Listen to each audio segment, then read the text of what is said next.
Bismillahirrahmanirrahim. Bismillahirrahmanirrahim. Assalamualaikum warahmatullahi wabarakatuh. Hamdan wa syukranillah, wassalatu wassalam ala man la nabiyya ba'dah wa ala alihi wa sahbihi wa mawalah. Ma'asyiral muslimin, hadirin wal hadirat, jamaah Majelis Duha Masjid Ar-Ruhama Malang yang dimulakan oleh Allah Subhanahu wa taala. Alhamdulillah, pertama-tama marilah kita panjatkan rasa syukur kepada Allah Subhanahu wa taala karena sampai hari ini, sampai detik ini kita masih diberikan kenikmatan oleh Allah. Begitu banyak anugerah yang kita dapatkan, di antaranya adalah nikmat kesehatan, nikmat kesempatan, nikmat kehidupan, nikmat rasa aman, dan nikmat-nikmat yang lain yang mudah-mudahan itu semua bisa kita maksimalkan, bisa kita manfaatkan dalam rangka peningkatan kualitas iman, ketakwaan, dan amal-amal soleh. Amin ya rabbal alamin. Biasanya pertemuan kita di hari Ahad pertama sama sekalian, namun untuk bulan ini saya diminta bertukar ya, di hari ini, hari pekan ketiga, insyaallah bulan depan tetap kembali kepada Ahad yang pertama. Baik, melanjutkan pembahasan dari tafsir Al-Quran Karim jemaah sekalian. Di pertemuan yang terakhir kita sampai di surah Al-Insyiqaq, surah yang ke-84. Kita akan lanjutkan ke surah yang berikutnya, surah yang ke-83, yaitu surah Al-Mutaffifin.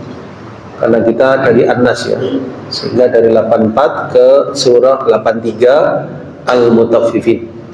Al-Mutaffifin jemaah sekalian termasuk salah satu surah dalam juz Amma, juz yang ke-30. Urutan Al-Qur'annya urutan yang ke-83. Nama atau penamaan Al-Mutaffifin sendiri jemaah sekalian diambil dari ayat yang pertama, yaitu Al-Mutaffifin, yang artinya orang-orang yang curang ya. Bentuk satu orangnya mutaffif, bentuk jamaknya mutaffifin ya, orang-orang yang curang. Disebutkan di dalam muqaddimah ya, terjemah Al-Quran Departemen Agama jemaah sekalian, bahwasanya surat Al-Mutaffifin terdiri dari 36 ayat, termasuk golongan surah-surah Makkiyah ya, termasuk golongan surah-surah Makkiyah. Diturunkannya sesudah surah Al-Ankabut dan merupakan surat terakhir yang diturunkan di Mekah sebelum hijrah ya. Al-Mutaffifin merupakan atau diambil dari ayat yang pertama dari surah yang mulia ini. Baik, pokok-pokok isinya ya, pokok-pokok isinya ini memberikan gambaran kepada kita sebelum masuk kepada surah yang akan dipelajari. Yang pertama, ancaman Allah Subhanahu wa ta'ala terhadap orang-orang yang mengurangi hak orang lain dalam timbangan, ukuran, dan takaran. Satu. Yang kedua, catatan kejahatan manusia dicantumkan dalam sijil ya, tempat catatan orang-orang yang berbuat keburukan, sedangkan kebajikan manusia dicantumkan di tempat yang tinggi, illiyin. Yang ketiga, balasan dan macam-macam kenikmatan bagi orang-orang yang berbuat baik. Yang keempat, sikap dan pandangan orang-orang kafir di dunia terhadap ahlul iman, dan sikap orang-orang yang beriman di akhirat terhadap orang-orang kafir ya. Insyaallah ini pokok-pokok isi dari surah yang akan kita pelajari. Baik, dengan memohon pertolongan kepada Allah Subhanahu wa taala, kita masuk kepada awal dari surah Al-Mutaffifin. A'udzu billahi minasyaitonir rajim. Bismillahirrahmanirrahim. Bismillah, dengan menyebut nama Allah. Ar-Rahman yang maha pengasih, Ar-Rahim yang maha penyayang. Ya, diberikan judul di sini ya, di atas ayat yang pertama, ancaman terhadap orang yang curang dalam menakar dan menimbang. Ya, sampai beberapa ayat berikutnya baru berganti judul yang berikutnya. Allah berfirman, wailul lil mutaffifin. Ya, kecelakaanlah, wailun, kecelakaanlah. Ya, ini ungkapan dalam bahasa Arab sama sekalian yang menunjukkan apa? Kecelakaan, kebinasaan. Ya, kalau bahasa kita ya, rugilah, celakalah, binasalah gitu ya. Ini bahasa Arab menggunakan wail, celakalah. Nah, lalu tergambar dari orang yang mendengar itu apa? Bahwasanya kata yang disebutkan atau kalimat yang disebutkan setelah wail berarti menunjukkan apa? Kebinasaan, ketergelinciran. Dalam hal ini lil mutaffifin, bagi orang-orang yang curang. Kecelakaanlah bagi orang-orang yang curang. Di sini ada footnote ya, 1562, yang dimaksud orang-orang yang curang di sini yaitu orang-orang yang curang dalam menakar dan menimbang. Ya, curang dalam menakar dan menimbang. Jadi kalau dalam interaksi ya, hablum minan nas sama sekalian, ada yang namanya jual beli. Jual beli, ada pedagang, ada pembeli. Nah, dalam Islam ternyata diatur ya, hukum-hukum tentang apa? Jual beli. Apa yang boleh dijual, apa yang nggak boleh dijual. Kemudian bagaimana adab ya di dalam jual beli, adab seorang penjual, adab seorang pembeli. Ya, ini semua ternyata lengkap diatur dalam agama kita. Supaya yang berdagang itu mendapatkan keuntungan hasil dari jalan yang benar, halal, dia beruntung, dia dapat untung, ya dia juga dapat apa? Kebaikan, dapat pahala. Yang membeli, dia juga dapat haknya, dia juga tidak dirugikan. Ya, jadi prinsip ekonomi dalam Islam jamaah sekalian berbeda dengan mereka yang di luar Islam. Ya, jadi dalam Islam itu boleh mengambil keuntungan, tapi tidak dengan cara merugikan pihak lain. Ya, karena ada prinsip ekonomi yang di luar Islam itu mengambil keuntungan sebesar-besarnya, kan gitu. Kalau dalam Islam tidak, mengambil keuntungan boleh, tapi tidak dengan mendolimi orang yang membeli kepada kita. Ya, ada patokannya, ada patokannya. Untung silahkan, tapi sesuatu yang kita mendapat keuntungan tadi harus yang halal, tidak boleh menjual yang haram. Ya, misalnya menjual minum-minuman keras, ya jelas haramnya. Menjual sesuatu yang dilarang dalam agama, ya jadi jangan. Jadi pilih sesuatu yang objeknya itu apa? Halal.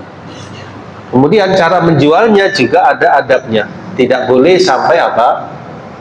Bersikap zalim kepada orang yang membeli kepada kita. Tidak boleh curang, tidak boleh menipu, tidak boleh mendolimi, tidak boleh berbohong kepada orang yang membeli kepada kita. Karena memang tujuan utamanya bukan semata-mata keuntungan, karena lebih kepada apa? Keberkahan. Ya, kita ingin untung, istilahkan, tapi kita juga ingin apa? Barokah. Nah, kalau hanya keuntungan semata yang dicari sama sekalian, khawatirnya tidak barokah, dan khawatirnya saudara kita yang membeli tadi dia rugi. Ya, jadi nggak boleh apa? Tipu muslihat dalam jual beli nggak boleh, mengelabuhi nggak boleh, ngurangi nggak boleh, mengatakan yang tidak sebenarnya nggak boleh. Ya, ada patokannya. Ketika dapat keuntungan, insya Allah barokah. Sekecil apapun keuntungannya, insya Allah barokah kalau dilakukan adab-adab dalam jual beli. Seorang yang berdagang, berbisnis sama sekali hendaknya dia mengetahui fikih jual beli. Baik, wailul lil mutaffifin, kecelakaan besarlah bagi orang-orang yang curang. Ya, Kita lihat dalam tafsir Imam Ibnu Katsir ya rahimahullah di halaman 1541 dari kitab Al-Misbah Al-Munir fi Tahdhib Tafsir Imam Ibnu Katsir, diberikan judul Al-Ziyadatu wa Nuqsan fil Mikyali wal Mizan Sababun lil Waili wal Khusran. Tambahan dan pengurangan dalam takaran dan timbangan itu adalah sebab kebinasaan dan kerugian. Ya. Disebutkan dari riwayat Ibnu Abbas radhiyallahu anhuma, ketika Nabi SAW tiba di Madinah, kanu min akhbatin nasi kailan, ya, dia di sana dijumpai ya praktek-praktek kecurangan ya di dalam takaran dan timbangan. Maka turunlah firman Allah surah Al-Mutaffifin, wailul lil mutaffifin. Fahassanu al-kail, maka mereka pun menyempurnakan timbangan, menyempurnakan takaran dan timbangan. Ya, misalnya contoh kecil kalau dalam kehidupan kita umpamanya beras, gula dan sebagainya. Itu ketika dikatakan sekian ya harus sekian ya sekalian. Tidak boleh dikurangi. Dilebihkan silahkan kalau memang atas kerinduan kita. Bukan atas permintaan pembeli ya. Kalau dilebihkan silahkan. Tapi kalau dikurangi jangan, nanti mengurangi mendolimi orang yang membeli. Ya, misalnya 1 kilo ternyata tidak sampai 1 kilo, atau setengah kilo tapi tidak sampai setengah kilo, atau sesuatu dikatakan murni tapi tidak murni. Nah, jangan nanti mengecoh orang yang membeli. Ya, dalam kehidupan kita prakteknya lebih banyak lagi ya variannya. Misalnya dikatakan oh ini bagus demikian padahal tidak seperti itu. Ya, misalnya yang ditampakkan, yang diiklankan itu demikian padahal tidak seperti itu. Jangan. Lebih baik menjelaskan apa adanya. Kelebihannya sampaikan apa adanya sama sekalian tanpa melebih-lebihkan. Ya, khawatirnya melebih-lebihkan ternyata tidak seperti itu. Ya, nanti mengecewakan yang membeli. Demikian. Ya, mengelabuhi, menipu juga tidak boleh. Ya, misalnya beli kendaraan atau ya, supaya ketika diuji misalnya oleh pembeli tadi suara mobilnya atau itu, pihak yang ini misalnya sudah mengantisipasi ya, jadi mungkin diganti dengan supaya terdengar enak. Tidak boleh, karena mengelabui orang yang membeli. Ya, disitulah sebetulnya sama sekalian aturan agama yang membuat keberkahan dalam kehidupan. Jadi ada keseimbangan antara keuntungan di pihak pedagang dan juga keadilan ya di pihak yang membeli. Ya, tidak ada berat sebelah, sama-sama diatur dalam agama. Nah, setelah turunnya surat ini, fahassanul kail, ya maka penduduk Madinah pun memperbaiki takaran dan ukuran mereka. Ya, artinya mereka jauhi segala praktek-praktek kecurangan dalam takaran maupun timbangan. Ya, termasuk juga gas, mungkin gas 3 kg atau ya, harus benar-benar 3 kg. Tidak boleh sampai dikurangi. Ya, atau apapun ya, sama sekalian. Contohnya perhatikan nilai-nilai kebenaran ya, atau praktek agama yang diajarkan supaya barokah. Baik. Nah, kemudian Allah jelaskan di ayat berikutnya, alladzina idza talu 'alan nas yastawfun, yaitu orang-orang yang alladzina apabila iktalu menerima takaran 'alan nas dari orang lain, berarti posisinya sebagai sekalian? Sebagai pembeli. Kalau menerima takaran dari orang lain kan berarti beli ya. Yastaufun, yang beli tadi minta dipenuhi. Apa maksudnya sama sekalian? Dijelaskan dalam tafsir, yaitu yastaufun ya'khuduna haqqahum bil wafi waz zaid, minta dipenuhi dan ditambah. Nah, ini nggak baik sama sekalian. Ini pembeli ya, pembeli minta tambahan itu tidak baik, kecuali kalau yang menjual memberi sendiri tidak apa-apa. Wis ini tak tambahi, tak imbui, nah itu tidak apa-apa. Tapi kalau permintaan kita tolong tambahi, tolong imbui, itu nggak barokah, karena khawatirnya merugikan yang menjual. Umpama kita beli buah misalnya sama sekalian, ya, sudah pas takarannya, sudah timbang, alhamdulillah, sudah. Pedagangnya lalu bilang ini tak imbui, ya alhamdulillah, terima kasih, matur suwun. Tapi kalau kita minta tambahan, jangan, khawatirnya merugikan apa dagangannya. Mungkin dia kita minta ngasih, tapi dia berat hatinya, nanti kesian ya, bisa merugikan dia. Tapi kalau dia memberi dengan sukarela, terimalah. Berarti atas keinginan dirinya, yang mungkin ingin menyenangkan kita, mungkin ingin supaya bertambah barokahnya, dia ngasih lebih, alhamdulillah. Tapi jangan diminta. Yang penting apa yang kita beli sudah sesuai. Kecuali kalau kita tahu kurang, ditimbang kita tahu kurang yang sekalian, maka kita minta dipaskan, kan gitu ya sekalian. Tapi kalau sudah pas, jangan minta dilebihi. Insya Allah demikian. Ya, ditafsirkan ya'khuduna haqqahum bil wafi wa zaid. Jadi pembeli tersebut meminta dicukupkan dan ditambahi. Ya, dicukupkannya benar, tapi ditambahinya ini yang perlu dijauhi. Nah, baik. Apa misalnya contoh dalam kehidupan kita yang lain? Tadi saya contohkan beli sesuatu. Yang lain misalnya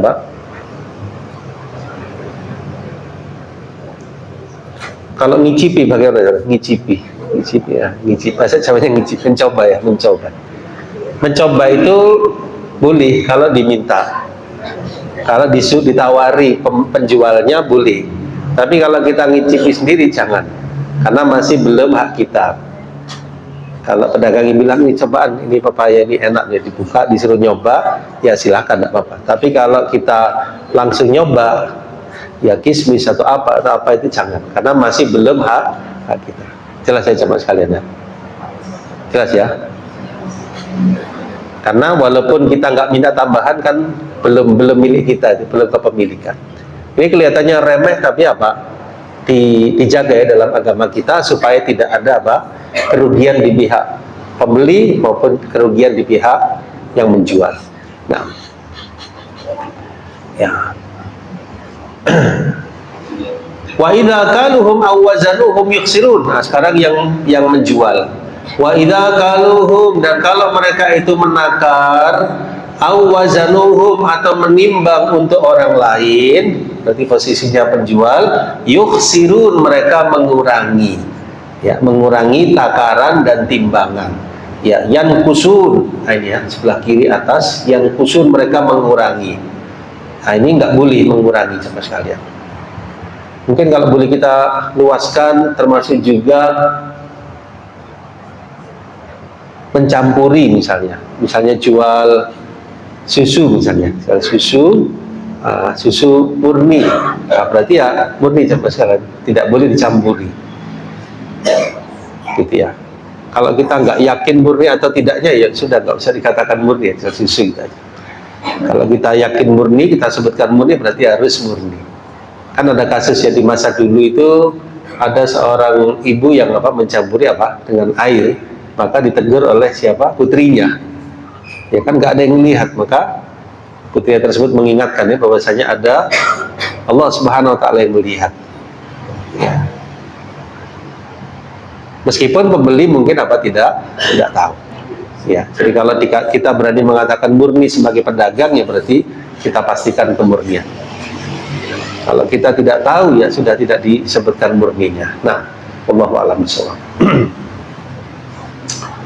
Oh, ini asli ya, berarti asli beneran ya sekarang. Ya, jadi kata-kata itu menunjukkan kualitas barang tersebut. Ya.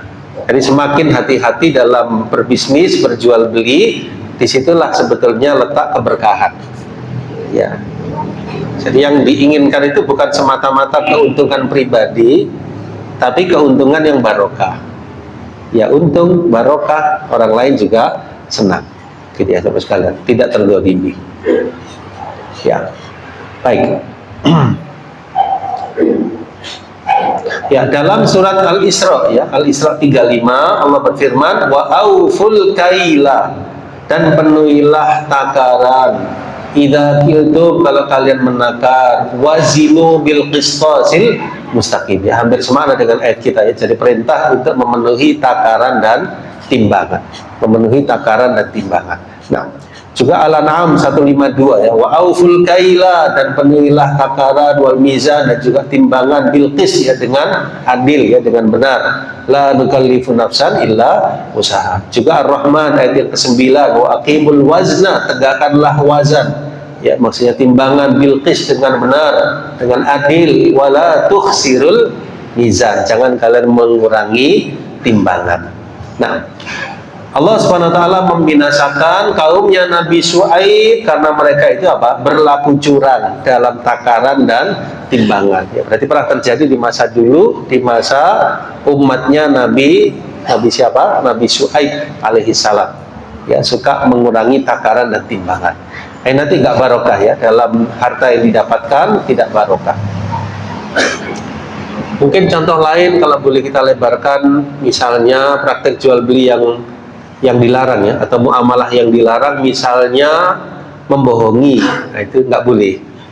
Misalnya kita memeriksakan kendaraan di satu tempat misalnya, kemudian tempat tersebut dikatakan wah ini sudah rusak, waktunya ganti, padahal belum, masih baik. Nah itu nggak boleh, nggak boleh. Meskipun kita ingin apa yang kita, produk kita itu lebih cepat putarnya, tapi tidak boleh dengan cara mendalimi pihak yang membenarkan atau membatalkan kendaraannya, misalnya seperti itu. Nah, baik.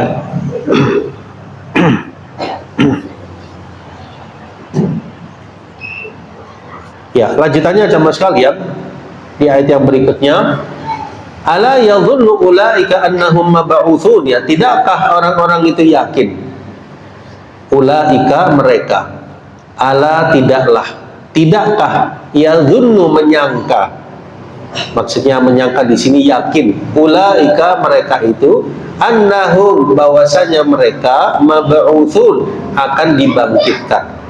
Ya, maksudnya apa? Nggak takut mereka itu akan hari di mana mereka dibangkitkan oleh Allah.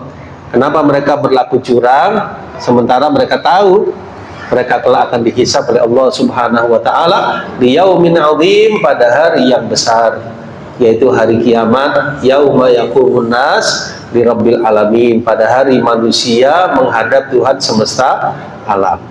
Jadi nanti Bapak Ibu sekalian, di akhirat itu akan ada pertanyaan. Di antaranya masalah harta. Nah, ini agak berat ya, masalah harta. Selain masalah umur, harta itu ditanya dua ya, dari mana mendapatkannya. Ya, jadi kalau kita sumber penghasilan kita, pendapatan kita dari jalan yang halal, alhamdulillah, mudah-mudahan bisa dijaga oleh Allah, semoga istiqomah sampai akhir hayat kita. Karena kalau sesuatu tersebut tidak jelas, syubhat, apalagi yang haram, nanti menjawab di akhirat itu yang berat. Karena akan ditanya dari mana engkau dapatkan hartamu. Ya, kalau dia semata-mata keuntungan tanpa memperdulikan halal haram, akan berat pertanggungjawabannya. Yang kedua ditanya kemana, untuk apa dibelanjakan, untuk apa digunakan. Ya, jadi perhatikan ya, masalah penghasilan atau pendapatan tersebut jangan sampai berasal dari jalan yang tidak halal. Termasuk dari jalan yang tidak halal, seseorang mendapatkan pekerjaan dengan cara menyuap. Nggak boleh. Menyuap supaya dia diterima, nggak boleh. Dengan sesuatu yang tidak benar, keterangan yang tidak benar, ijazah yang tidak benar, tidak boleh.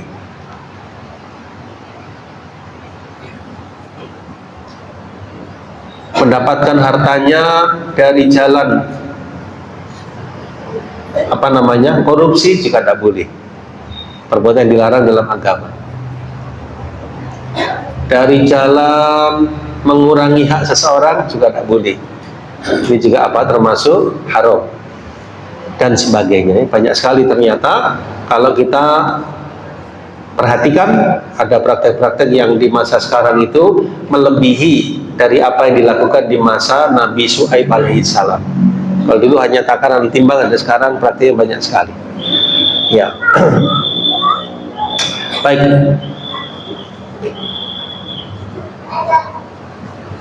Ya, ada satu buku yang bagus, judulnya itu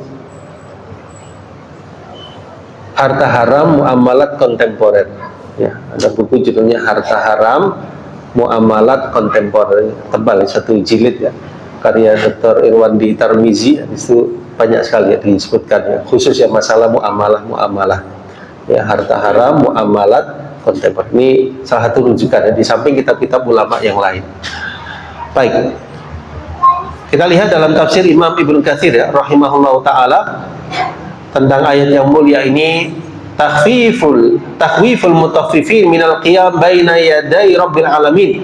Ya, jadi Allah mempertakuti orang-orang yang berbuat kecurangan bahwasanya mereka akan menghadap Tuhan semesta alam.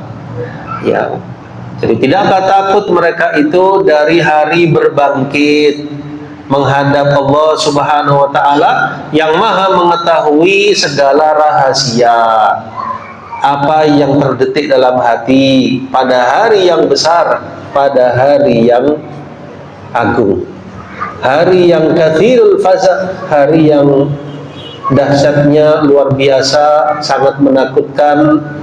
Ya, akan tampak di situ siapa yang benar, siapa yang salah. Yauma yaqumun nasu lirabbil alamin, pada hari manusia menghadap Tuhan semesta alam. Ya. Jadi nanti akan ada hari akhirat, maka di sini seorang mukmin mawas diri, ya, dia tidak melakukan sesuai keinginannya, tapi sesuai aturan agama. Karena nanti akan ada hisab menghadap Allah di akhirat, dijelaskan dalam keadaan tidak beralas kaki, dalam keadaan tidak berpakaian, belum dikhitan, pada hari atau saat yang berat, hari yang berat ya bagi orang yang berbuat kejahatan. Ya, disebutkan di sini sama sekalian sebuah hadis Nabi Shallallahu Alaihi Wasallam bahwasanya manusia akan menghadap Allah sampai ada di antara mereka itu yang terendam oleh keringatnya sampai di pertengahan kedua telinganya. Keringatnya itu karena dosanya. Ya, jadi ada yang kena sampai bagian kakinya, ada yang sampai pertengahan tubuhnya, ada yang sampai di pertengahan kedua telinganya. Ini hadisnya ya, yang bagian atas sebelah kanan ya. Rawahul Bukhari, hadis riwayat Imam Bukhari. Di lain hadis Nabi SAW menyatakan, apabila datang hari kiamat, udniyatis syams, ya, matahari akan didekatkan. Ya, jadi matahari yang jaraknya begitu jauh ya dari bumi akan didekatkan kelak di akhirat kepada hamba-hamba, kepada manusia. Sampai jaraknya itu 1 mil atau 2 mil. Ya, tidak dijelaskan di sini mil ukuran dunia atau ukuran lain, tapi 1 mil atau 2 mil. Ya, sehingga manusia pun berkeringat sesuai kadar amalan mereka. Ada yang keringatnya sampai akibai, sampai kedua mata kakinya. Ada yang keringatnya sampai rukbataihi, kedua lututnya. Ada yang sampai bagian tengah badannya. Ada yang terbenam oleh keringatnya. Rawahu Muslim wa Tirmidzi. Atau kama qala sallallahu alaihi wasallam. Nah, ini yang patut menjadi apa? Kewaspadaan ya bagi setiap kita akan adanya hari akhirat, sehingga kita lebih hati-hati baik dalam bersikap, berbuat, kemudian berinteraksi dengan sesama manusia, lebih hati-hati supaya kita ringan, mudah hisabnya kelak di akhirat. Insyaallah demikian. Baik, lanjutannya jamaah sekalian.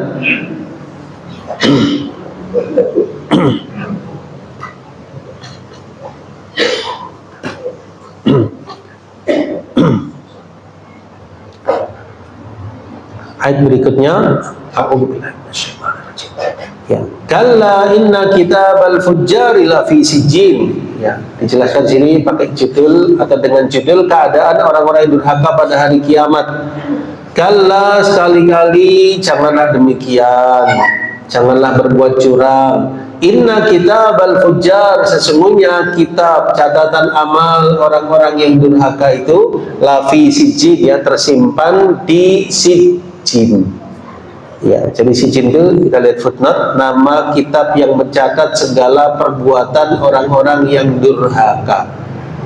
Ya, kita berlindung kepada Allah dari keburukan atau ketergelinciran, supaya kita tidak termasuk mereka yang catatan amalnya di sijjin.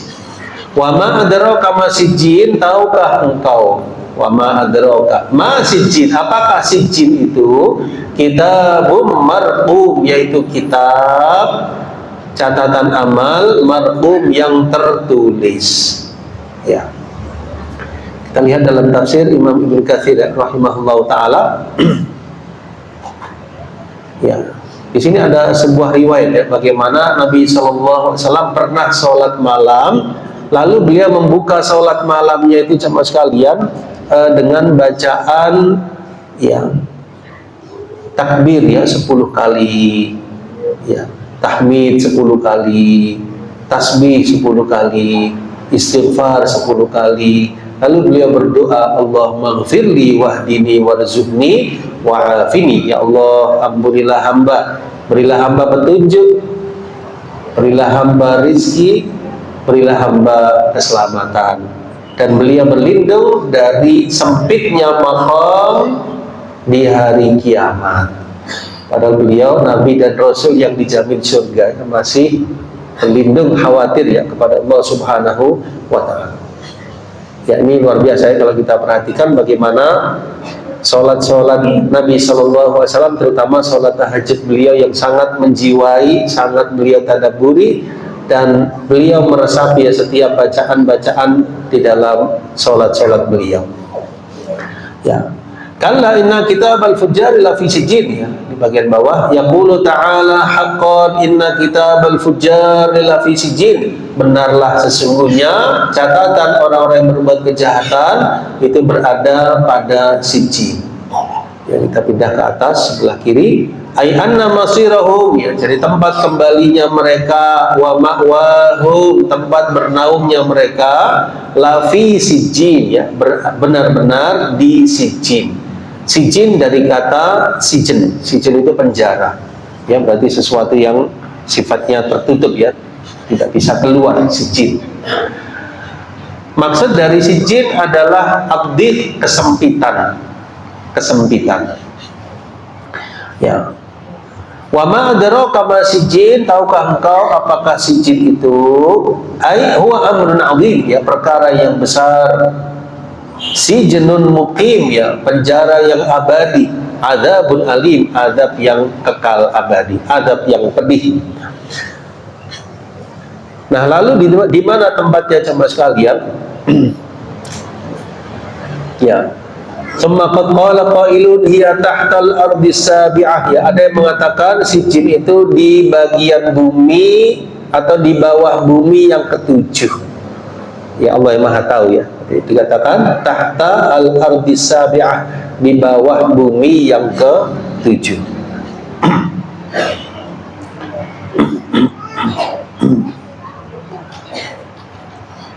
Ya, ini menurut keterangan sebuah hadis ya, riwayat Al-Bara bin Azib ya, tentang keterangan bahwa saya sijjin di bawah bumi yang ke-7. Nah,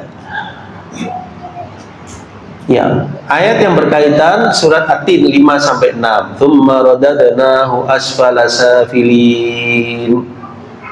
Kemudian kami kembalikan dia ke tempat yang paling rendah, asfala safilin, illal ladzina amanu wa amilus sholihat, kecuali orang-orang yang beriman dan beramal soleh. Kemudian dijelaskan di ayat selanjutnya jemaah sekalian, ya, kitabum marqum, ya kitabum marqum, kitab yang tertulis. Tertulis apa? Keburukan-keburukan, ya semoga Allah hindarkan kita dari berbagai macam keburukan dan dosa-dosa. Ya diantaranya pokok-pokok dosa jemaah sekalian, al-kufru, kekufuran, tidak beriman, asyirku, kesyirikan, an-nifaq, perbuatan-perbuatan nifaq, al-kabair, dosa-dosa besar. Ya kan ini pokok-pokok hal yang menggelincirkan di akhirat ya, kufur, syirik, nifaq, kemudian dosa-dosa besar. Ya, ditambah as-shaghair ya, dosa-dosa kecil. Ya. Semoga Allah hindarkan ya kita dari berbagai macam ketergelinciran, salah satunya praktek curang ya di dalam menakar dan menimbang dagangan. Nah, wailu yauma idzil lil mukadzibin, kecelakaanlah di hari itu bagi orang-orang yang mendustakan. Kecelakaanlah di hari itu bagi orang-orang yang mendustakan. Ya, dijelaskan dalam tafsir. Ai saru yaumal qiyamah ila ma aw'adahumullahu minas sijni wal 'adzabil mubin. Saya ulangi, wal 'adzabil muhin. Ya, jadi Allah Subhanahu wa taala menjadikan mereka di hari kiamat mereka mendapatkan apa yang Allah janjikan ya, berupa azab yang menghinakan. Wailun, celakalah ya, kebinasaanlah bagi orang-orang yang mendustakan. Ya. Mendustakan apa jamaah sekalian? Alladzina yukadzibuna biyaumiddin, yaitu orang-orang yang mendustakan hari pembalasan.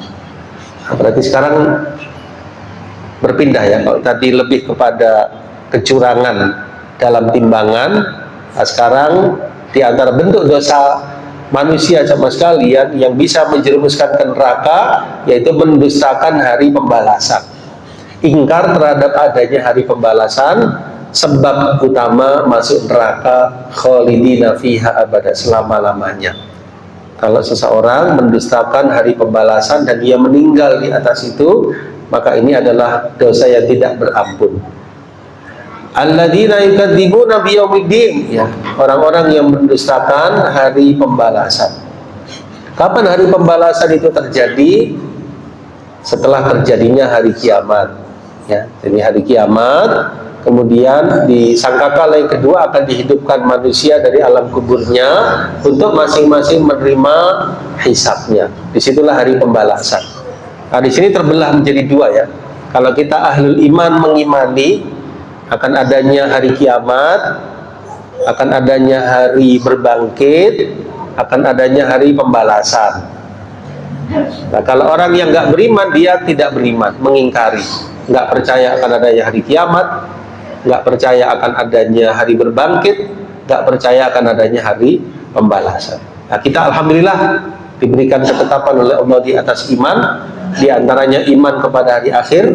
Mudah-mudahan Allah teguhkan iman kita sampai akhir hayat kita. Karena ini modal utama untuk selamat, iman. Rukun iman yang 6 kita imani, ditambah amal. Ya, kan dua itu ya kunci kesuksesan hidup ya, iman dan amal soleh. Nah, di sini ancaman bagi orang-orang yang tidak mengimani akan adanya hari berbangkit. Baik. Ai la yusaddiquna bi bu'udihi. Saya ulangi, la yusaddiquna bi wuqu'ihi wa la ya'taqiduna kaunahu wa yastab'iduna amrahu. Ya, jadi mereka tidak membenarkan akan terjadinya hari pembalasan. Mereka tidak meyakini, mereka menganggap jauh perkara tersebut, menganggap mustahil, menganggap nggak mungkin. Ini semua di hati, di hati, tidak mesti diucapkan. Jadi kalau orang dalam hatinya itu mengingkari, maka dia sudah terjatuh pada kekufuran. Karena hati itu bisa beramal. Nah, kalau kita dalam hati kita mengimani, meyakini, mempercayai, membenarkan, kita mendapat pahala dengan itu. Orang yang nggak beriman di hatinya seperti itu sama sekalian mengingkari, maka itulah kekufuran. Bisa diucapkan, bisa enggak. Pokoknya hatinya mengingkari, itu kafir. Orang munafik beda lagi. Dia mengingkari hatinya, zahirnya seolah-olah Islam. Ada lagi kafir zahir batin, batinnya mengingkar, zahirnya juga ingkar. Hati dilihat ya. Kalau hatinya dia mengingkari, maka ini berbahaya. Ya, kembalikan kepada iman, kita mengimani bahwasanya pasti terjadi hari berbangkit.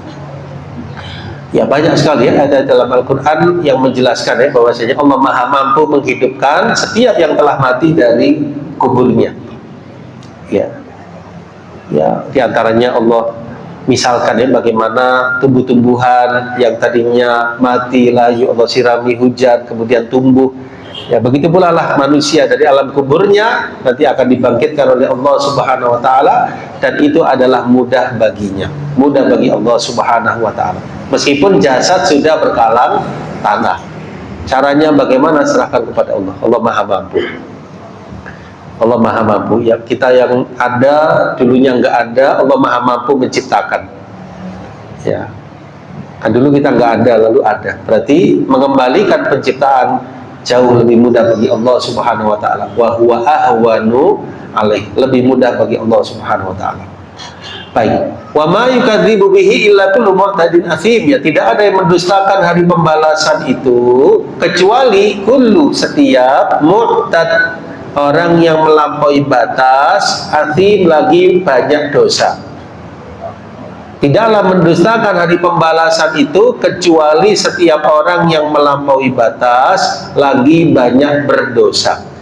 Idza tutla alaihi, kalau dibacakan kepadanya ayatuna, ayat-ayat Al-Quran, ayat-ayat kami, dia mengejek, dia mengatakan asatirul awwalin, ya, itu adalah dongengan orang-orang terdahulu. Nah, ini sikap orang kafir, ya, hatinya nggak beriman, bisa terucap juga dalam ucapannya memperolok-olok agama, memperolok Islam, Al-Quran atau Nabi SAW, maka ini adalah kekufuran yang nyata. Jadi mempermainkan agama itu tidak boleh. Menghina bisa membuatnya kufur. Memperolok Al-Quran termasuk juga kufur. Termasuk di sini ucapan mereka bahwasanya Al-Quran asatirul awwalin. Baik, kita lihat dalam tafsirannya sama sekalian. Ya, ini ya. Ya, jadi mereka itu yang mendustakan, mu'tad, ya, mu'tad ditafsirkan melampaui batas dalam perbuatannya. Ta'ati al-haram, dia melakukan perbuatan-perbuatan yang haram.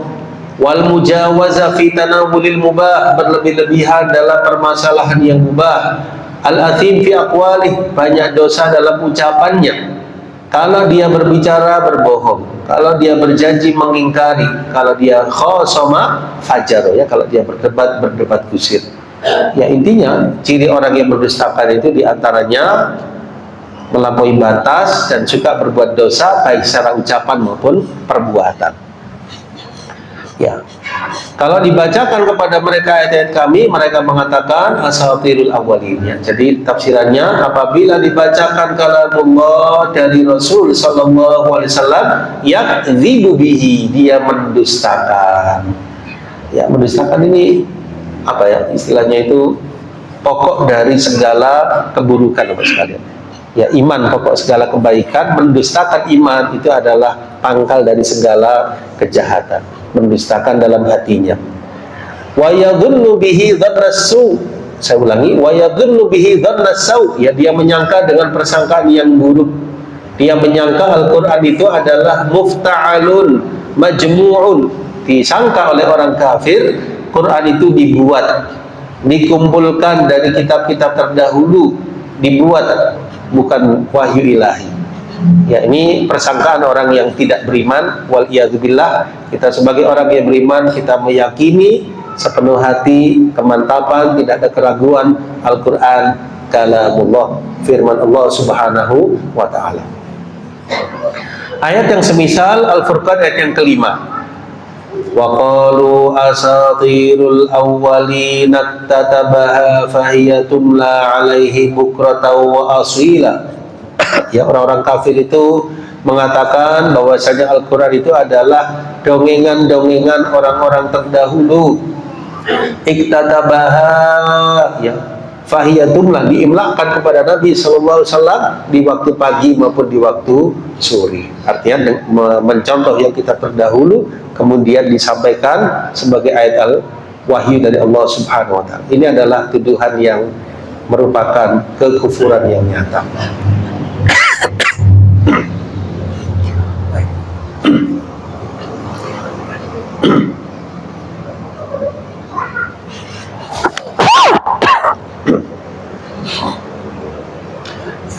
Kita lanjutkan satu ayat lagi. Kalla bal rana ala qulubihim ma kanu yaksibun. Sekali-kali tidak demikian, bahkan rona, telah menutupi ala qulubihim, hati-hati mereka, maka yaksibun, apa yang mereka lakukan, apa yang mereka usahakan. Artinya dosa-dosa kekufuran itu berdampak negatif terhadap diri seseorang, menodai hatinya, menggelapkan jiwanya. Semakin besar dosanya, semakin besar efeknya pada diri seorang hamba. Dalam hal ini kufur dan perbuatan dosa. Saya ulangi, rona, menutupi atas hati-hati mereka, maka yaksibun, apa yang mereka selalu usahakan.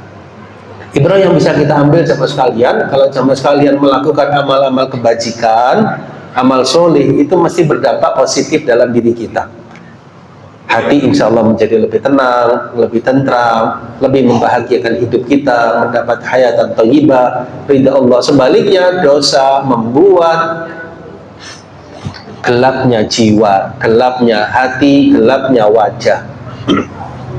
Dosa. Kalau ingin lebih lanjut sama sekalian, efek-efek dosa dan maksiat bisa dirujuk ke kitab Al-Jawabul Kafi atau Ad-Da' Dawa, ya. Jadi karya Imam Ibnu Qayyim tentang penyakit dan obatnya. Di situ disebutkan, ya, efek-efek perbuatan dosa. Ya, ada Arabiknya, ada juga bahasa Indonesianya. Di sini ada yang berbahasa Indonesia, insyaallah. Ya, ya ini ya. Ya, jadi ada yang Arabik, ada yang bahasa Indonesia.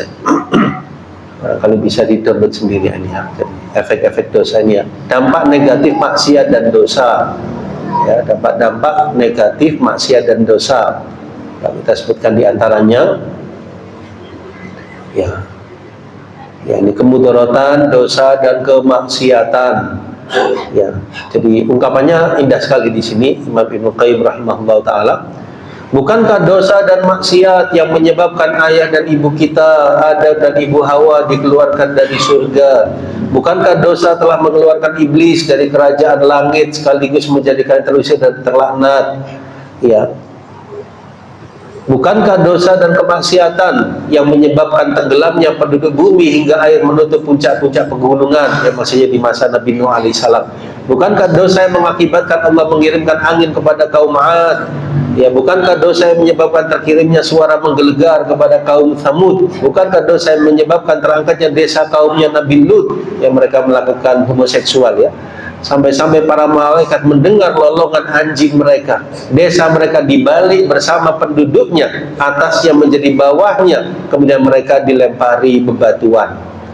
Bukankah dosa yang menyebabkan terkirimnya awan azab laksana naungan yang berlapis kepada kaum Syuaib? Bukankah dosa yang menyebabkan tenggelamnya Fir'aun? Bukankah dosa yang menyebabkan terbenamnya Qarun? Dan seterusnya. Indah sekali di sini ungkapannya. Lalu beliau merinci di antara efek-efek dosa sama sekalian. Kita sebutkan beberapa di antaranya. Ya.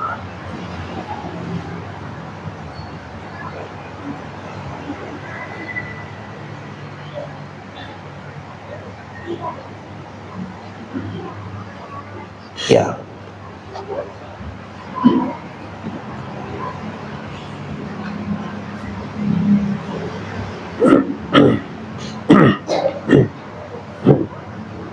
Ya, jadi diantaranya hati itu akan diberikan nokta hitam.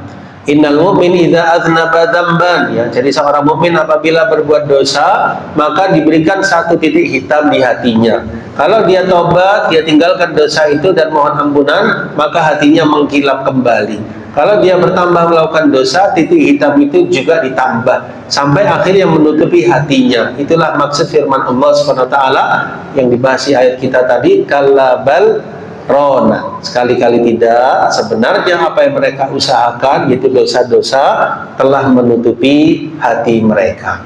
Ya, ini salah satu dampak, ya, dari kemaksiatan waliyadzubillah. Hanya di halaman 134, ya, dampak-dampak buruk maksiat, dampak-dampak buruk maksiat. Di antaranya maksiat menghalangi masuknya ilmu. Ya, Imam Syafi'i rahimahullah pernah mengeluh kepada gurunya Imam Waqi tentang buruknya hafalan beliau. Lalu gurunya mengatakan, menasihati untuk meninggalkan maksiat dan menjelaskan bahwasanya ilmu itu cahaya anugerah Allah, tidak diberikan kepada orang yang ahli maksiat. Kedua, maksiat menghalangi datangnya rezeki. Sebagaimana takwa mendatangkan rezeki, maksiat bisa menghalangi rezeki. Yang ketiga, maksiat menyebabkan kehambaan hati dari mengingat Allah. Maksiat mengakibatkan pelakunya terasa asing di antara orang-orang yang baik. Maksiat membuat urusan susah, sulit. Ya, kalau urusan pas susah, sulit sama sekalian, coba kita introspeksi diri. Ya, mudah-mudahan bukan karena akibat dosa atau kesalahan. Ya, kalau memang akibat itu, segera istighfar, taubat kepada Allah Subhanahu Wa Taala. Dan efek-efek dosa lainnya. Ya, nah, baik. Insyaallah demikian ya sama sekalian. Jadi beberapa ayat tadi bisa kita simpulkan perbuatan kecurangan ya dalam jual beli bisa memberikan dampak negatif pada diri seseorang. Hartanya tidak barokah, dia mendapat dosa dan akan mendapatkan hisab yang memberatkannya kelak di akhirat. Kemudian di antara faedah yang bisa kita ambil bahwasanya catatan orang-orang yang berbuat kejahatan berada di sijin. Kemudian yang ketiga, ancaman bagi orang-orang yang berbuat pendustaan ya terhadap agama, memperolok Al-Quran, ya, perbuatan mereka itu telah menodai dan menutup hati mereka. Insyaallah kita cukupkan dulu ya sampai ayat yang ke-14 ya. Mudah-mudahan yang sedikit ini bisa bermanfaat dan semoga Allah meneguhkan kita di atas iman, di atas amal soleh sampai akhir hayat kita nanti. Dimudahkan kita menjauhi dosa-dosa dan kemaksiatan. Dikala kita terjatuh, dimudahkan kita untuk segera istighfar, taubat kepada Allah Subhanahu Wa Taala. Demikian insyaallah saya. Ini dari saya dulu, Ustaz, ada dua pertanyaan. Yes, Pertama, masalah hisab itu dari awal sampai akhir kehidupan kita atau yang sudah diambil ini tidak bisa lagi. Dan yang kedua, saya pernah dengar kalau nggak salah ayat bahwa awal itu sangat cepat hisabnya.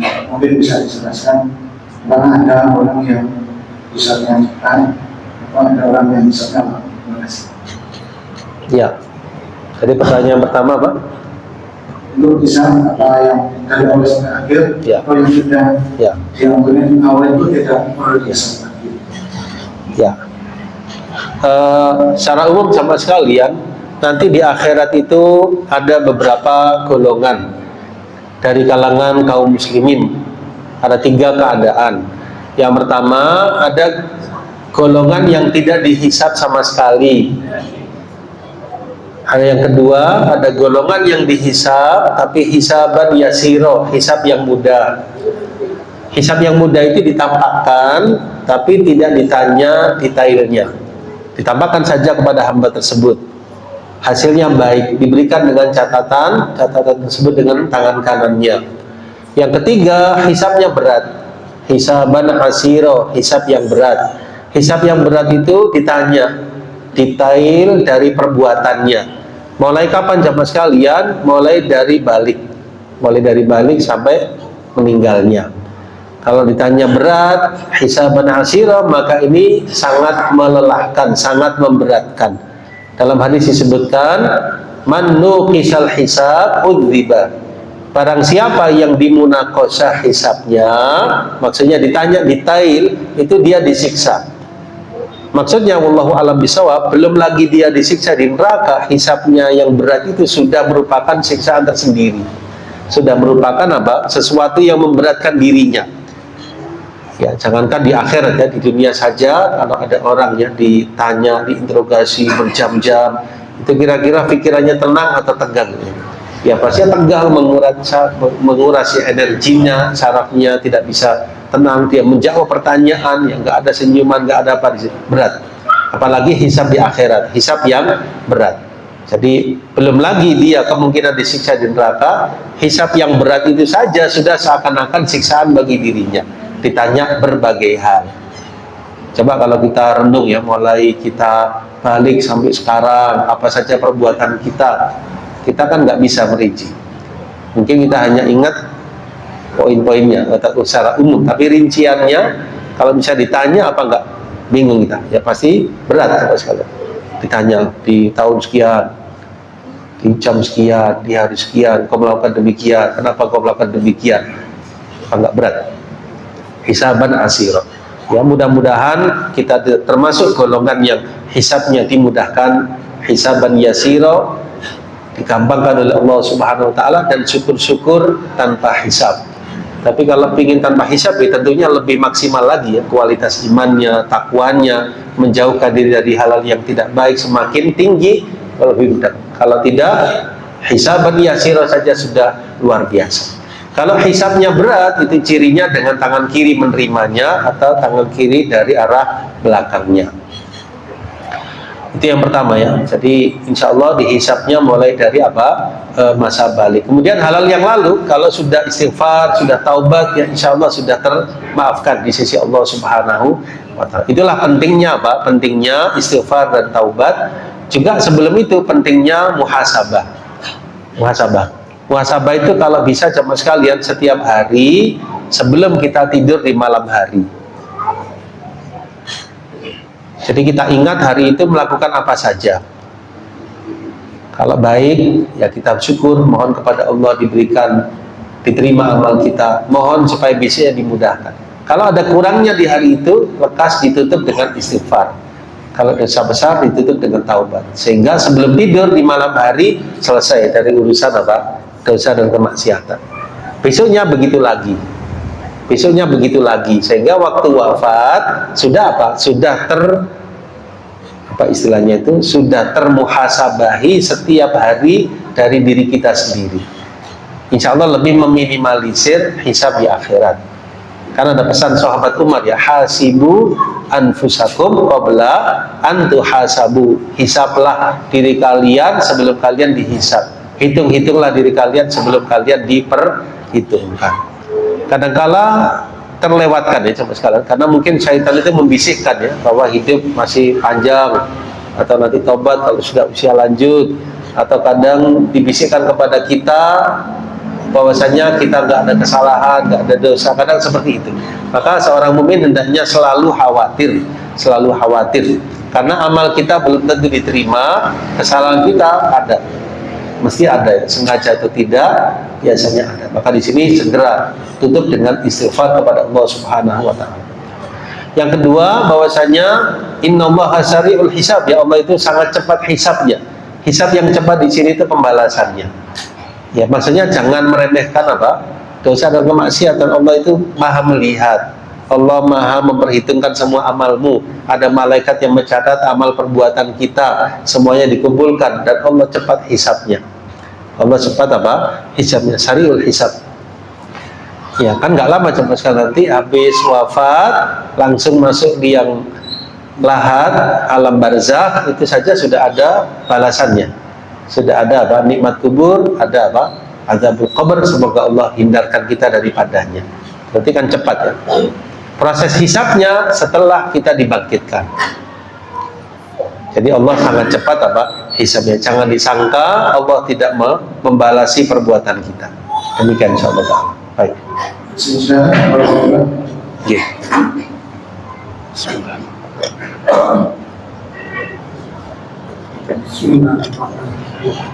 Assalamualaikum warahmatullahi wabarakatuh. Waalaikumsalam warahmatullahi wabarakatuh.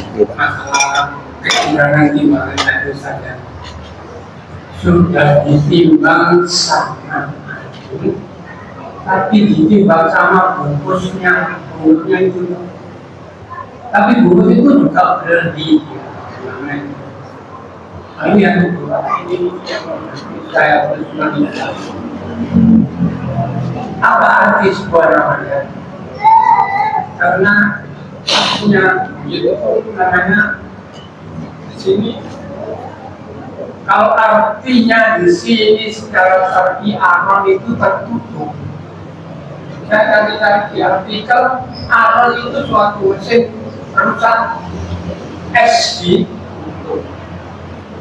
Lalu yang saya tanyakan, apakah nama itu membawa celaka bagi si pemilik nama, meskipun si pemilik nama ini seorang muslim yang tuh ibadah. Ya, baik. Baik, terima kasih pertanyaan Bapak. Yang pertama tentang menimbang tadi ya. Jadi yang ditimbang ya bendanya, bendanya. Tempatnya ya tidak termasuk. Kecuali kalau apa? Karena kalau ditimbang sama itunya, khawatirnya apa? Tempatnya saja sudah berat misalnya. Ya, kalau memang di situ yang dipentingkan beratnya ditulis apa adanya, apa adanya. Ya, kalau 1 kilo ya berarti harus 1 kilo. Misalnya gula, insya Allah plastik kan nggak berbeban ya, insya Allah. Ya, betul ya ini kalau ini 1,5 kilo beras atau gula atau 1 kilo kan berarti tidak mempengaruhi insya Allah. Kalau beras kan langsung ditimbang ya, demikian. Susu misalnya 1/2 liter ya sudah 1/2 liter, demikian. Ya. Ya, tapi ya apa yang contoh lain? Ya, ya, ya, ya. Kalau kue atau yang lain kan mungkin tidak terlalu penting ya masalah beratnya. Tapi kalau yang bahan makanan pokok itu biasanya sangat dipentingkan. Ya, terlepas daripada itu ditulis saja apa adanya. Memang beratnya misalnya 250 gram ya ditulis. Garam misalnya, garam itu ada 200 gram, ada 250 gram. Meskipun pembeli juga nggak terlalu ini, karena biasanya lebih ke beras sama gula ya. Tapi itu pun ditulis, ya, lihat di plastik garam itu ya, ada 200 gram, ada yang 250 gram. Berarti apa adanya sama sekalian. Insya Allah seperti itu. Ya, semakin hati-hati, semakin apa? Semakin apa namanya? Barokah. Ya. Juga mengirim apa misalnya kalau sekarang ini online ya sama sekalian pesan barang atau apa, berarti pihak yang menjual produknya itu harus ngirim sesuai contoh. Kadang-kadang yang ditampilkan itu Masya Allah, kadang yang dikirim misalnya seumpama ya entah ya mudah-mudahan karena ketidaksengajaan ya, kadang-kadang nggak sesuai misalnya, kan mengecewakan. Jadi yang ditampilkan itu sesuai. Saya ulangi, yang dikirimkan, yang dijual hendaknya sesuai dengan yang dipromosikan. Jangan sampai yang dipromosikan lebih, Masya Allah, tapi yang dijual berbeda. Ya, nggak sesuai. Dulu ada kisah sama sekalian, di masa sahabat, ada seorang sahabat itu yang pernah baiat. Baiat itu janji setia kepada Nabi SAW untuk apa? Menasehati setiap muslim. Sahabat itu namanya Jarir bin Abdullah. Nah, satu ketika Jarir itu menyuruh pegawainya atau hamba sahayanya untuk membeli kuda. Lalu dikasih uang dinar. Kemudian dapat seekor kuda dari seorang penjual. Lah, kudanya itu ternyata sangat istimewa, tapi harganya murah, harganya 400 dinar. Kudanya Masya Allah luar biasa. Lalu setelah pulang dikasih ke majikannya yaitu Jarir. Maka Jarir itu bilang, "Lu mana tadi yang jual? Coba panggil ke sini." Ya, akhirnya dipanggil yang jual tadi sama sekalian. Lalu sahabat Jarir tanya kepada yang jual, "Ini harganya 400, iya. Bagaimana kalau saya tambah menjadi 500 dinar?" "Ya nggak apa-apa." "Bagaimana kalau saya tambahi menjadi 600 dinar?" "Ya nggak apa-apa." "Bagaimana kalau 700 dinar?" "Nggak apa-apa." "Kalau 800 dinar?" "Nggak apa-apa. Tambahi 400. Dia minta kepada hamba saya untuk nambahi 400 dinar. Asalnya 400 jadi 800 dinar. Yang nambahi pembelinya. Kemudian orang itu pergi, yang jual sudah terima tambahan. Padahal dia jualnya 400, dilebihkan sampai 2 kali lipat. Setelah orangnya pergi dipanggil lagi. Lalu kata Jarir, "Jangan disangka aku ini gila. Aku nggak gila. Aku hanya ingat wasiat Nabi SAW waktu aku baiat supaya aku menasehati setiap muslim." Ya, jadi maksudnya beliau, kamu ini jual barang nggak tahu harga gitu. Jadi ini harganya mestinya sekian, kamu nggak tahu harga. Tak beritahu kalau ini harganya sekian, terus dikasih. Paham sama sekalian? Ya, kan kadang-kala ada orang itu yang jual barang bukan karena BU ya, bukan karena butuh uang, bukan karena kepepet. Kalau kepepet kan biasanya dibanting harga, ya sudah itu hak dia. Tapi kadang-kala ada orang itu nggak tahu harga yang dia miliki sesuatu yang luar biasa. Paham sama sekalian? Kita sebagai pembeli ya sah-sah saja boleh. Tapi di sini sahabat Jarir kesian sama orang yang jual tadi, dia nggak tahu harga, diberitahu kudamu ini luar biasa harganya, mestinya bukan 400 tapi 800. Itu menunjukkan saking hati-hatinya beliau. Padahal posisi beliau pembeli. Gitu ya. Kecuali kalau memang kepepet atau BU sama sekalian, biasanya orang menurunkan tapi dia tahu ya kerelaan hatinya, tidak apa-apa. Kan kadang ada terjadi ya, misalnya rumah harganya berapa dia jatuhkan karena memang sangat butuh, ya tidak boleh kita beli karena memang yang jual tahu harga sebetulnya tapi dia jatuhkan karena ingin cepat laku, boleh. Kalau kasus Jarir tadi yang jual itu nggak tahu harga, mungkin apa tidak? Sangat mungkin. Di sini pembeli sangat baik memberitahu ya kepada penjualnya harganya sebetulnya segini. Alhamdulillah sekalian. Yang kedua tadi tentang apa, Pak?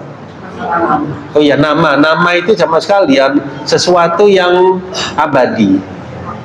Susah untuk ngerubahnya meskipun bisa. Jadi kalau bisa ngasih nama itu sama sekalian yang pertama patokannya itu Islami. Nama tersebut Islami. Yang kedua, nama tersebut sama sekalian maknanya itu baik, maknanya baik. Kemudian yang ketiga, kalau bisa nama tersebut memanggilnya itu mudah. Saya beri contoh, kalau nama laki-laki bisa mengambil nama dari Asmaul Husna misalnya, nama Nabi dan Rasul bisa, nama sahabat bisa, nama-nama lain yang baik maknanya baik, inspiratif bagi anak tersebut, insya Allah membuat anak itu tumbuh berkembang dengan nama tadi. Nama perempuan bisa nama Ummul Mukminin, Ummahatul Mukminin, bisa nama Ibunda Maryam, bisa nama-nama yang lain, yang penting maknanya apa? Baik. Nah, nama itu memberi pengaruh. Oh iya ya, orang tuaku namai aku begini, apa ya maksudnya? Oh kayaknya aku diinginkan demikian. Oh berarti saya harus menjadi orang yang demikian.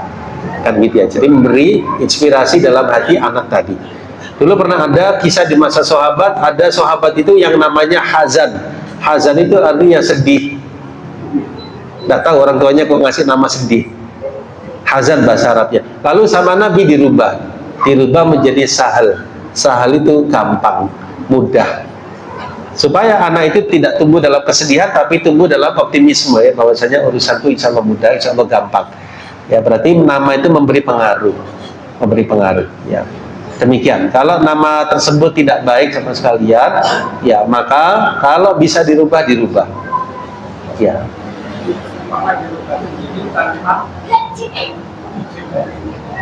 Ya saya hari-hari ini lagi ngurus di pengadilan negeri, tapi bukan ngerubah nama, cuman ngerubah salah satu huruf. Itu ngerubahnya setengah mati coba sekalian. Iya, jadi ngerubahnya bukan di Dispenduk tapi di pengadilan negeri di dekat kita ini. Harus mendatangkan saksi, harus macam-macam surat. Berarti kalau kita ngasih nama hati-hati, jangan sampai ada perubahan. Padahal hanya ngerubah satu huruf dan menghilangkan strip. Aturan sekarang nggak boleh pakai strip. Anak saya ada stripnya, ada al terus pakai strip. Saya dapat nasihat dari Dispenduk, stripnya itu kalau bisa dihilangkan. Khawatirnya kalau pas keluar negeri buat paspor apa-apa itu berpengaruh, sehingga kita hilangkan juga stripnya. Yang huruf itu, nama anak saya Lukman jemaah sekalian, itu waktu ngasih nama pakai K. Nah, terus saya baru nyadar, oh iya ya mestinya pakai Ki. Akhirnya saya perjuangkan supaya bisa berubah dari K menjadi Ki. Urusannya Masya Allah, biasa, nggak mudah. Maka ketika ngasih nama, pastikan ya penulisannya. Kalau kita ragu-ragu, tanya kepada ahlinya. Nama ini yang benar apa penulisannya? Gitu ya. Pastikan dulu sebelum nanti jadi apa akte dan seterusnya. Dan itu pun belum ya, masih beberapa hari lagi sidangnya. Ada sidangnya terus kalian. Jadi nanti sidangnya orang tua dipanggil, saksinya dipanggil. Masya Allah. Padahal anaknya masih TK. Ya. Iya, ya mumpung belum besar ya masih bisa dirubah huruf tadi ya. Gitu ya. Ya memang tidak sesimpel dulu ya. Kalau zaman dulu kan nggak ada. Zaman sahabat belum ada akte, belum ada apa ya, gampang kan sekarang berubah. Ya, kalau anak-anak Bapak Ibu sekalian sudah bagus nama ya sudah, alhamdulillah. Ya, jadi kalau sudah baik maknanya benar, alhamdulillah. Ya, tinggal kita panggil anak itu dengan namanya. Ya, dengan namanya. Insya Allah terinspirasi dengan nama tersebut. Wallahu a'lam bishawab. Nah, Jadi alam tadi syar'i. ya ini ayatnya rona. Rona itu fiil, bentuk kata kerja, fiil, menutupi. Nih.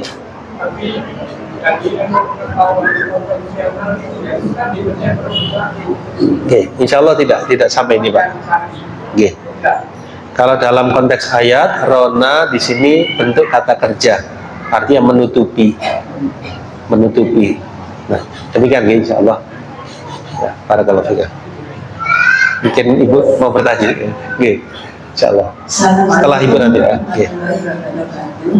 Waalaikumsalam. Jadi yang secara kalau kais tidak, kalau unsuran beda harganya bagaimana? Oh ya, cash dan angsuran ya sama sekalian. Bayar berapa kali itu harganya tidak sama kalau kita bayar cash. Wallahu a'lam bishawab. Ya, yang saya pahami insya Allah tidak mengapa itu. Tidak mengapa ya, bentuk apa? Mengangsur, tidak apa-apa. Ya, saya jual sepeda motor saya dengan harga misalnya 5 juta. Kalau diangsur boleh per bulannya misalnya 500.000 dalam jangka waktu sekian bulan misalnya. Kemudian jatuhnya nanti melebihi dari 5 juta tadi, boleh. Karena di situ kan pembeli ada pilihan teman sekalian. Ada pilihan, oh berarti kalau saya segini ngambil cash dengan harga segitu, kalau ngangsur dengan harga lebih, tapi kan dia dapat keuntungan karena pembayarnya tidak langsung kontan 5 juta, dia bisa berangsur. Di sini penjualnya ada keuntungan di situ, tapi dia rugi dari sisi apa, temponya lebih panjang, kan gitu ya saudara sekalian. Kalau yang dalam agama kita nggak boleh itu riba. Saya minjemi atau saya minjem ke orang 5 juta, tapi saya mengembalikannya 5.100.000. Nah, itu nggak boleh, haram. Saya nggak boleh bermuamalah dengan hal tersebut. Saya mencari orang yang bisa memberi pinjaman tanpa riba. Ya, ini babnya khusus ya, masalah hutang piutang ya. Hutang piutang itu diantara adabnya, orang yang berhutang hendaknya tidak berhutang kecuali sangat membutuhkan.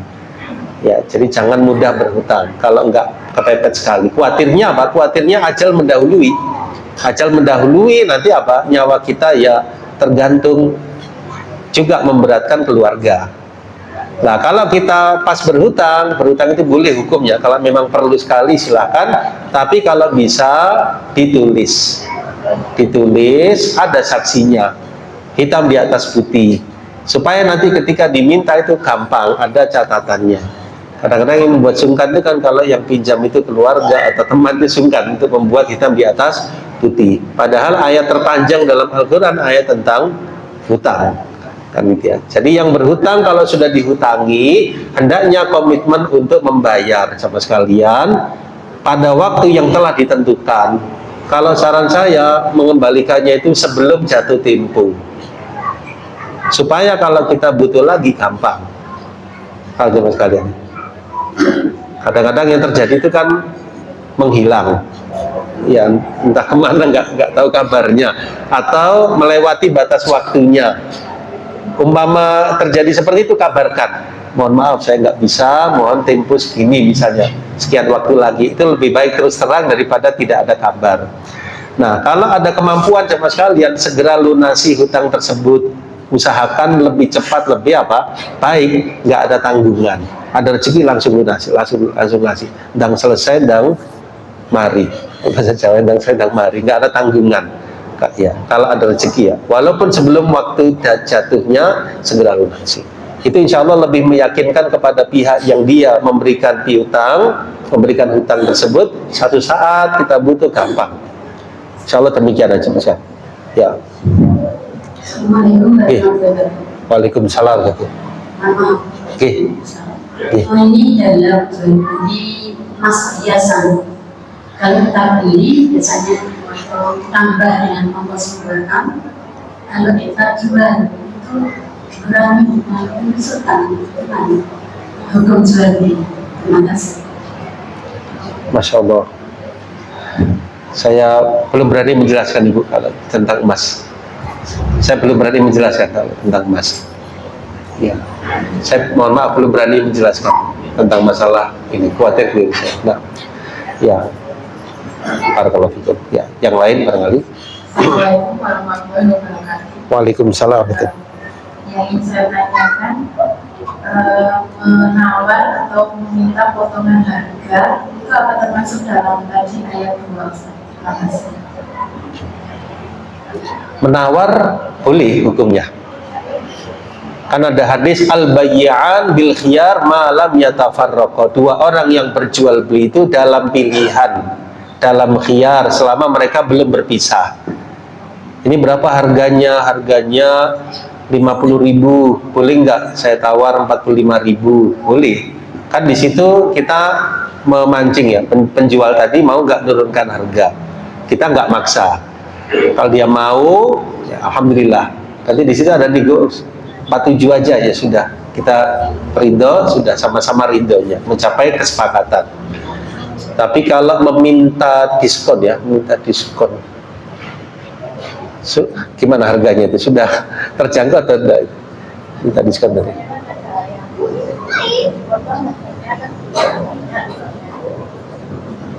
Oh ya, masuk dalam penawaran? Masuk dalam penawaran? Enggak, saya tanya, masuk dalam penawaran? Misalnya saya mau beli sekian piece misalnya, kira-kira ada potongan harga enggak? Insya Allah enggak apa-apa. Kan itu penawaran aja Mas sekalian. Kita bukan minta tambahan, penawaran ini. Wallahu a'lam bishawab ya. Demikian. Ya. Nanti di situ penjual akan menjelaskan, ya maaf, kami nggak bisa memberi potongan harga kecuali dengan sekian pembelian misalnya. Nggak apa-apa insya Allah. Barakallahu fikum. Ya. Barakallahu fikum. Ya, insya Allah.